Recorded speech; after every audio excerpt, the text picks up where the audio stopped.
হাজৰিকা। তেখেত এজন মানৱতাবাদী আৰু তেখেতে লিখা গীতৰ সময়তে আমাৰ সমাজৰ সাধাৰণ মানুহৰ জীৱন কেনেকৈ চলি আছে, তেখেতৰ কি কেনেকৈ চলি আছে, সেইবিলাক লক্ষ্য কৰি তেখেতে বিভিন্ন ধৰণৰ গীত লিখিছিল। আৰু এই মহান ব্যক্তি তথা ডক্টৰ ভূপেন হাজৰিকাদেৱৰ জন্মতিথি শদিয়া আৰু তেখেতৰ জন্ম জয়ন্তী আছিল 1926 চনৰ 8 ছেপ্টেম্বৰ।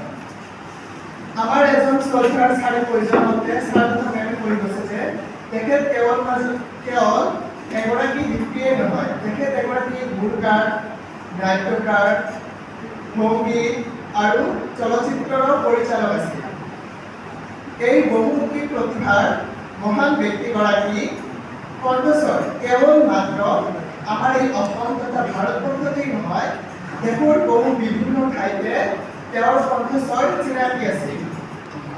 আমি মন কৰিলে দেখা পাম যে তেখেতৰ গীতসমূহত বিশেষভাৱে সামাজিক, নৈতিকতা আৰু ঐতিহাসিক ইত্যাদি বিভিন্ন বিষয় সাঙুৰ খাই লৈছিল।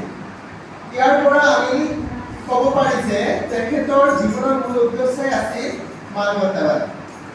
এইজন মহান ব্যক্তি তথা ডক্টৰ ভূপেন হাজৰিকাদেৱ। তেখেত আমাৰ অসমৰ যি সাংস্কৃতিক প্ৰাণকেন্দ্ৰ বুলি তেজপুৰ কোৱা হয়, সেই তেজপুৰত তেখেতে শংকৰদেৱৰ তিথি অনুষ্ঠিত হৈছিল আৰু তেখেতে ল'ৰালি কালতে তেখেতৰ মাকে শিকোৱা এটা বৰগীত পৰিৱেশন কৰিছিল। সেই বৰগীতে সকলোকে মুগ্ধ কৰিছিল আৰু সেইখন সভাতে থকা আমাৰ কলাগুৰু বিষ্ণুপ্ৰসাদ ৰাভা আৰু সাহিত্যৰথী লক্ষ্মীনাথ বেজবৰুৱাদেৱে তেখেতৰ বৰগীতত মুগ্ধ হৈ গ্ৰামোফোন ৰেকৰ্ডত বাণীবদ্ধ কৰিবলৈ এটা নাটক গীত গাবলৈ দিছিল। আৰু তাৰ পৰাই আমাৰ এই মহান ব্যক্তি তথা মানৱতাৰ শিল্পী ডক্টৰ ভূপেন হাজৰিকাদেৱে তেখেতৰ যি প্ৰতিভা তাৰ বিকাশ কৰিবলৈ ধৰিছে আৰু সেইদিনৰ পৰা তেখেতে কেতিয়াও পিছফালে ঘূৰি দেখিব নালাগিছিল।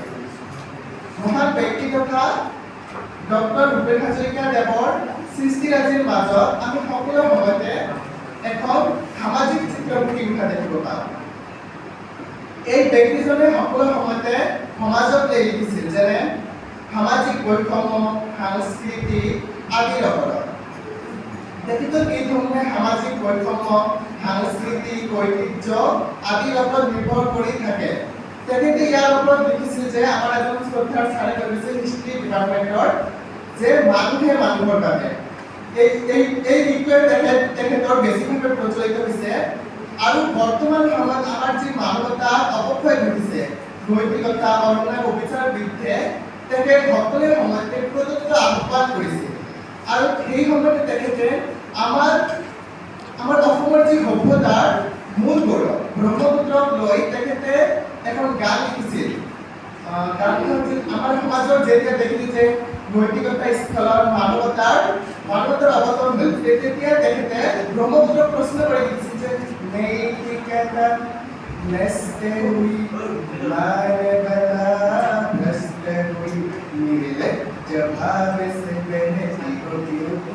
এই গীতখন তেখেতে হিন্দীত লিখিছিল, অসমীয়াতো লিখিছিল। তেখেতে যেতিয়া আমাৰ সমাজৰ অৱনতি দেখিলে তেতিয়া তেখেতে এই গীতখন লিখিছিল।